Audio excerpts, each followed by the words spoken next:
It's a complete contrast for Manchester United as they face the repercussions of defeat to Tottenham in the Europa League final. We understand that Rúben Amorim will still be manager at the beginning of next season and continues to have the full support of the club. That is despite leading them to their worst ever Premier League finish. Amorim claimed after Wednesday's defeat he would quit if the board or fans didn't want him to stay. But there's no suggestion United bosses are considering his future.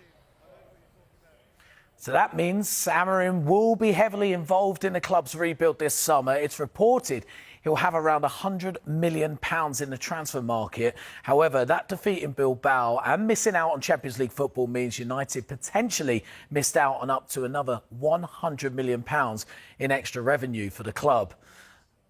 Now, with that, who could arrive at Old Trafford this summer? Now, earlier this week, we told you Wolves forward Matheus Cunha is expected to make the move, with United expected to pay his £62.5 million release clause. Ipswich's Liam Delap is also a target. Now, we understand he would be happy to make the move, but has been linked to Newcastle and Chelsea. So would the lure of Champions League football affect the decision? Well, if United want to make big changes to the squad, it's likely that the transfer funds will need to be topped up by sales. Saudi Pro League side Al Hilal want to sign United captain Bruno Fernandes. Rúben Amorim said himself he's not for sale. However, Fernandes admitted if he would leave, it would be if the club wanted to sell him.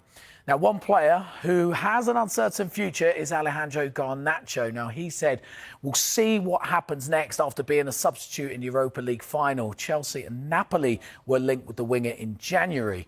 Kobbie Mainoo has also been linked with a move. He's got 2 years left on his contract and is in talks over a new deal, but speculation remains.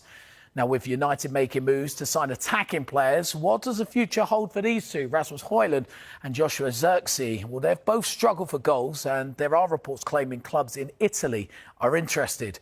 But the most likely players to be sold, though, are those out on loan right now. Now, Barcelona sporting director Deco says they like Marcus Rashford.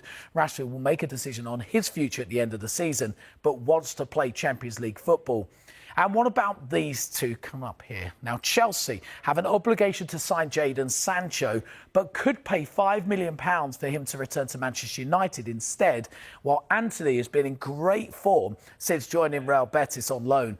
Christian Eriksen and Victor Lindelof, meanwhile, are expected to leave when their contracts expire next month. So a lot to consider for Sir Jim Ratcliffe as he oversees football operations at the club. And there was more bad news for United's finances yesterday. Now, the share price on the New York Stock Exchange dropped significantly on Thursday. The price dropped by 8.6% in the space of just 24 hours, making it one of yesterday's biggest fallers. What I don't buy is this idea that the whole squad is somehow unsuited, that it needs a radical clear out. Yes, they do need to do some trading. They need to move on some players, some of the higher earners, some of the older players.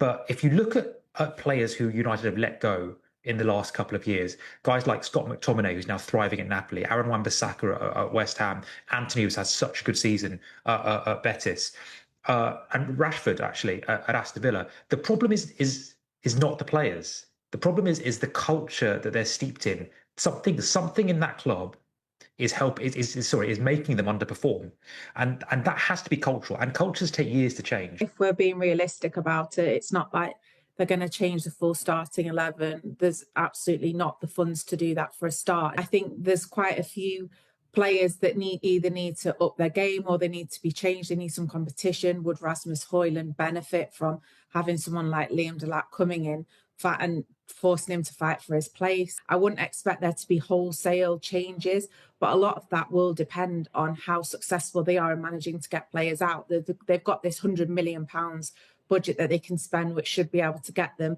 their targets that they want in terms of Cunha, who should cost them around 63 million, and then Delap, if they could get him as well, that he would cost around 30, but then they can bolster that by sales. But like I said, historically in the last decade, they've not been very good at negotiating the best price for them players.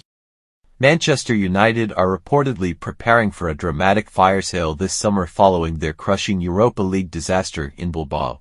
After a dismal performance that saw them knocked out in the finals by Spurs, the club's hierarchy is said to be ready to overhaul the entire squad. With frustrations mounting and fan unrest growing, Old Trafford chiefs have decided that no player is off limits, a clear indication of the urgency to rebuild and restore pride to the red half of Manchester. In a shocking twist, even club captain Bruno Fernandes is believed to be on the table, despite new head coach Rúben Amorim publicly insisting the Portuguese midfielder is not for sale. Amorim, who only recently took charge, had expressed his desire to build a team around Fernandes.